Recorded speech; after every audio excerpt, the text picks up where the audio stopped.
নমস্কার বন্ধুরা, মিনতি village food কিচেনে আজকে নতুন একটা পর্বে আপনাদের সবাইকে অনেক স্বাগত।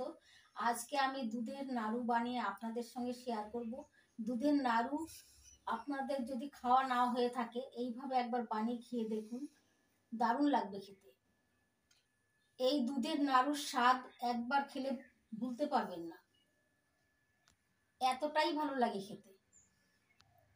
আমি কিভাবে দুধের নাড়ু বানাচ্ছি প্রথম থেকে শেষ পর্যন্ত সম্পূর্ণ ভিডিওটা দেখতে থাকুন। আশা করি আজকের এই ভিডিওটা আপনাদের অনেক অনেক ভালো লাগবে। আমার চ্যানেল দেখছেন, যদি নতুন হয়ে থাকেন তাহলে আমার চ্যানেলটিকে সাবস্ক্রাইব করে আমার পাশে থাকবেন। দুধের নাড়ু বানানোর জন্য এখানে আমি 1 লিটার গরুর দুধ নিয়েছি। দুধটা গরম করে ছানা কেটে নেব। গ্যাস জ্বালিয়ে গ্যাস ওভেনে দুধের হাঁড়ি বসিয়ে দিয়েছি। এবার দুধটা গরম করে নিচ্ছি।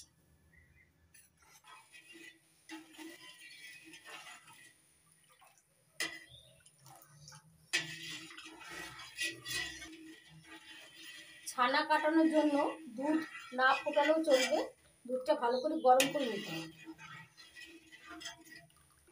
দেখুন বন্ধুরা, দুধটা ভালো করে গরম করে নিয়েছি। এই দেখুন বন্ধুরা, ধোয়া উঠছে। এরকম ধোয়া উঠলে আজকে আমি ছানা কাটানোর জন্য লেবু বা ভিনেগার ব্যবহার করব না। আজকে আমি টক দই দিয়ে ছানা কাটিয়ে নেব। 1 লিটার দুধের জন্য 100 গ্রাম টক দই নিয়েছি। এবার এটা দুধের মধ্যে দিয়ে দিচ্ছি।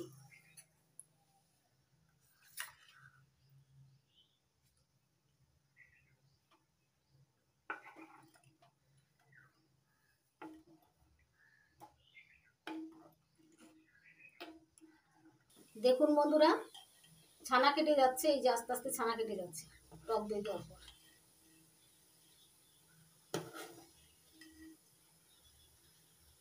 টক দই দিয়ে ছানা কাটালে ছানাটা পরিমাণে বেশি হবে।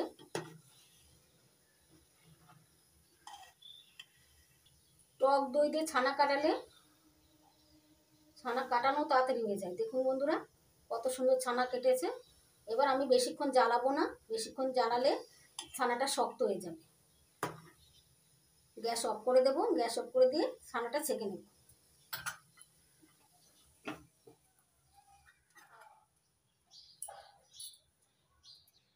এবার আমি ছানাটা ছেঁকে নেব।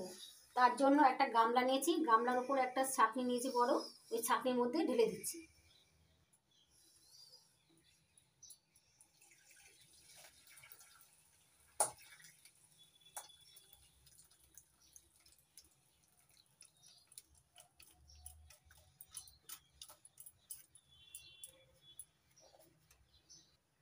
ছানার থেকে জলটা চেপে চেপে বের করার কোনো দরকার নেই। এইভাবেই নিজে নিজে ছানার থেকে জলটা বেরিয়ে যাবে। ছানার গায়ে অল্প জল লেগে থাকলে কোনো অসুবিধা হবে না। ছানাটা সেঁকে নিয়েছি, ছানার জলটা ফেলে দিচ্ছি।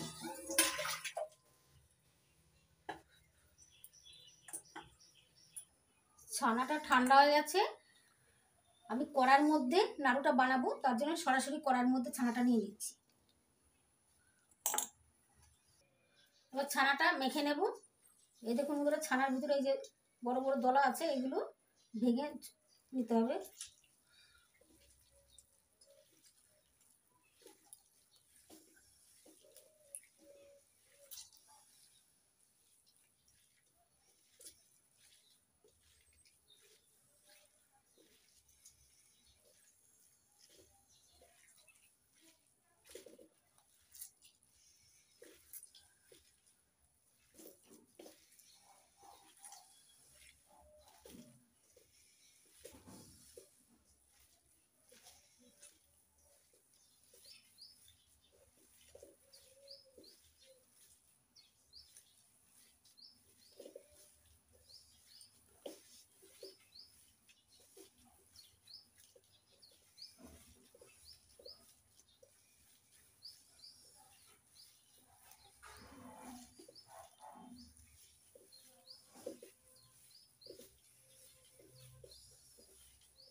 ছানার যে বড় বড় দলা ছিল সেগুলো ভেঙে ছোট ছোট করে নিয়েছি। এই দেখুন বন্ধুরা, এখন আর বড় দানা নেই।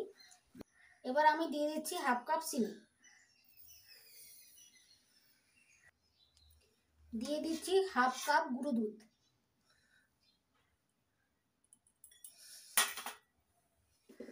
এবার হাত দিয়ে ভালো করে মেখে নেব।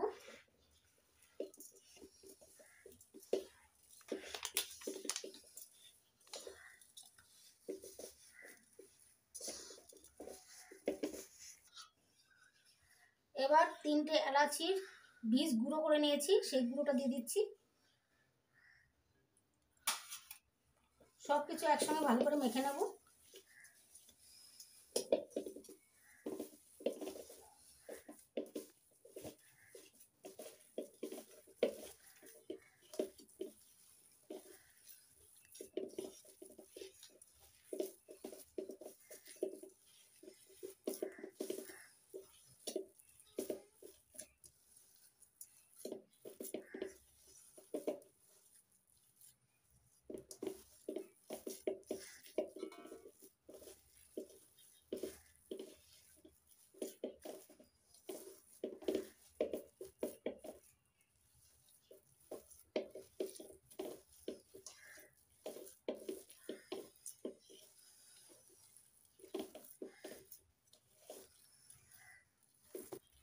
চিনিটা আপনাদের স্বাদ মতো ব্যবহার করবেন।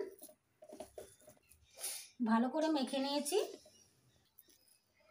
এই দেখুন বন্ধুরা, এরকম হয়েছে। এরকম করে মেখে নিতে হবে। এবার গ্যাস জ্বালিয়ে মেখে রাখা ছানা সমেত কড়াইটা বসিয়ে দিলাম।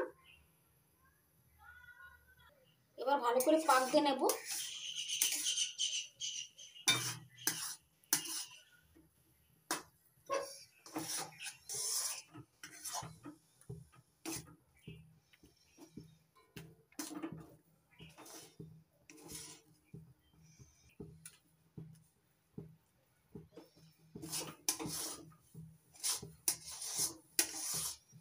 হালকা আছে পাক দিয়ে নিতে হবে। আঁচটা বেশি জোরে দেওয়া যাবে না। আঁচ বেশি জোরে থাকলে তলার থেকে পুড়ে যেতে পারে।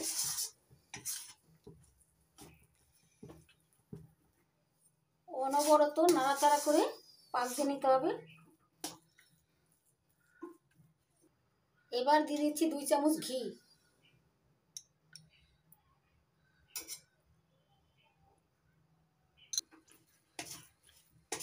ঘিটা ভালো করে মিশিয়ে নিচ্ছি, ভালো করে পাক দিয়ে নিচ্ছি।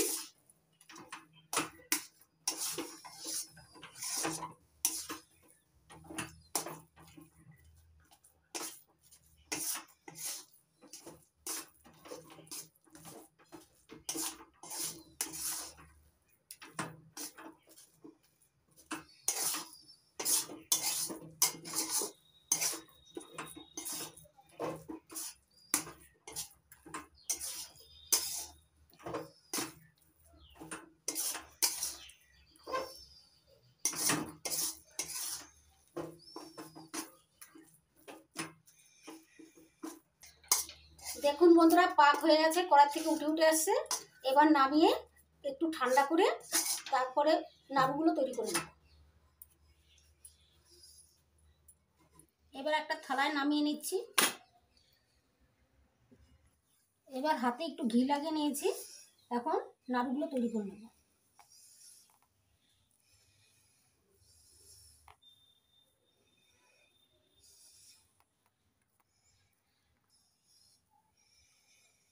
নাড়ুগুলো হালকা গরম থাকা অবস্থায় বানিয়ে নিতে হবে। এই দেখুন বন্ধুরা, কত সুন্দর লাগছে দেখতে। এইভাবে একে একে সবগুলো নাড়ু বানিয়ে নেব।